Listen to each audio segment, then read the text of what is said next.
Okay, a very special guest, Mr. Rakesh Jhunjhunwala joins us now. Mr. Jhunjhunwala, good afternoon. Thank you for joining us.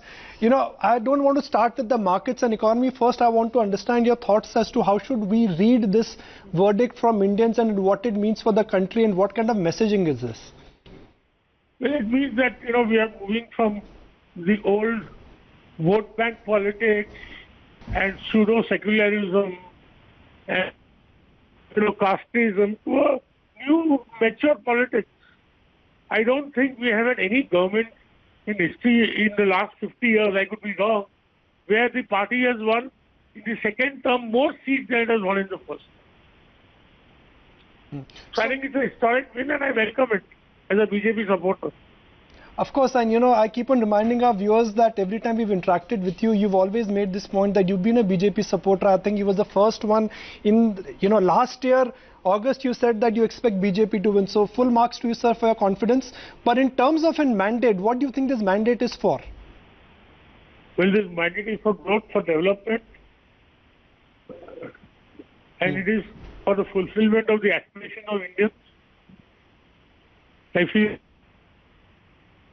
Exactly 4 years ago, Mr. Jhunjhunwala, when we spoke when NDA-I had come to power, your words were that a mother of all the bull market has started. The narrative for India changed.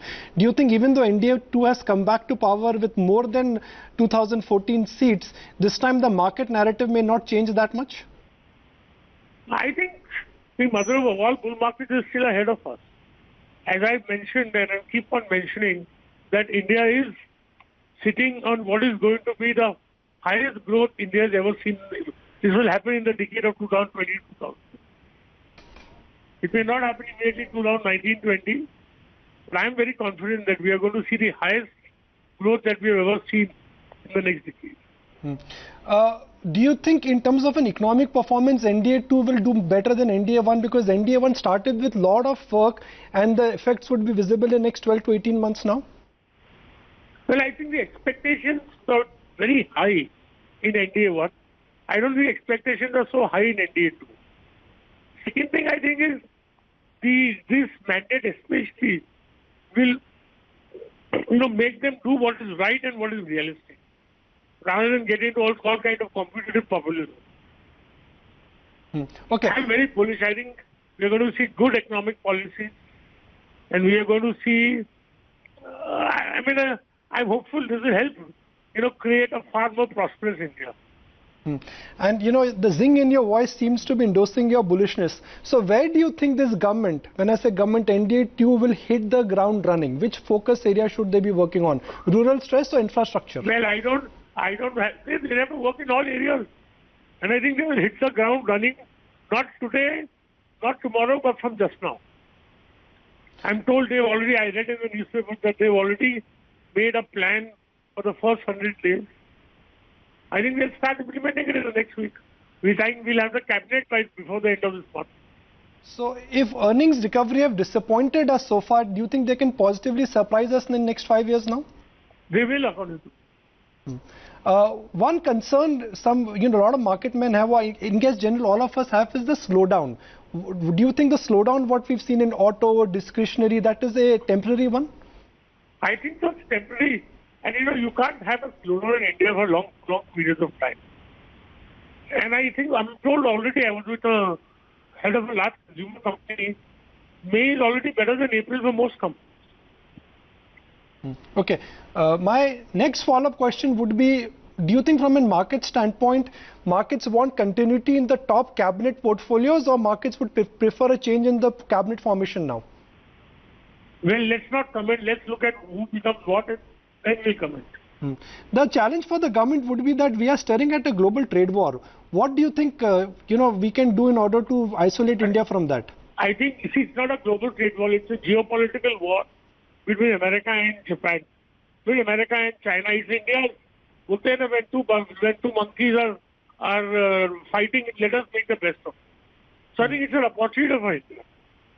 But in terms of the political narrative, Mr. Jhunjhunwala, how do you see the political narrative now moving? Because now BJP has majority in both the houses. But what I'm trying to understand from you is that which is one thing which you think they were not able to do in last 18 months, despite full majority, they will be able to do it now? I think one area is labor laws. another area which is very important is we must, we must computerize all our land records.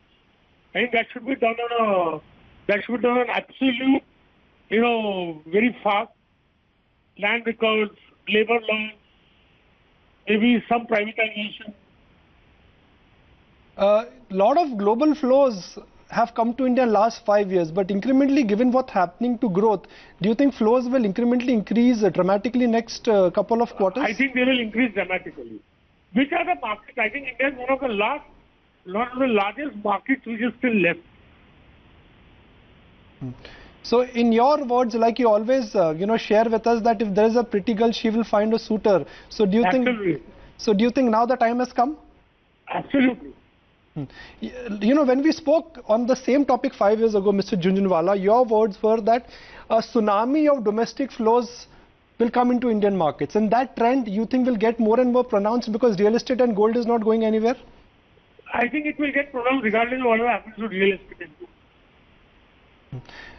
What role do you think, Mr. Jhunjhunwala, RBI is likely to play? Because the role of interest rates in the economic recovery is going to be very, very large. I can only say they will play a market-friendly role, I'm confident. Do you think there is limited scope for P expansion, Mr. Jhunjhunwala? Because NDA-I also, more than earning expansion, did P expansion to the market. No, but with the market, there are P from 5 to 60. So there may not be scope for P expansion where it is 60. But there is 5 or 6, I'm just taking the liberty of asking you 2 more questions. I know it's a busy day for you, but if I have to, let's say, take a 5-year view of the index, will I be bearish if I say that the next 5-year index will be double, or will that be a realistic view? I think 4 to 5 years double. It's a realistic view to assume that in the next 4 to 5 years markets would be double. Okay, where do you think, sir, we are on the cusp of an earnings recovery? Hello? Mr. Hello? Right. Hello, sir. All I'm asking you is that where do you think Indian markets or Indian economy are on a cusp of a big earnings recovery?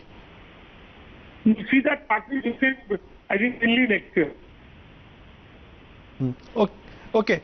My closing question, Mr. Jhunjhunwala, really would be that you were amongst the first one who told me a year ago that markets had run up ahead of themselves. So do you think NDA-II victory also could is already been priced in by the market, or markets have not run up ahead of themselves, and what fundamentals and the market levels are matching? I can tell you only 11,000, 11,250 is a bottom. So where it will go, how much time it will take, it's very difficult to predict. But I can safely archive your statement, sir, that the mother of the bull market is ahead of us and the best is yet to come. Absolutely. Sir, this will get a lot of media headlines, so I'm archiving the statement. So never mind, I'm telling you what I believe in, I'm not just a headline.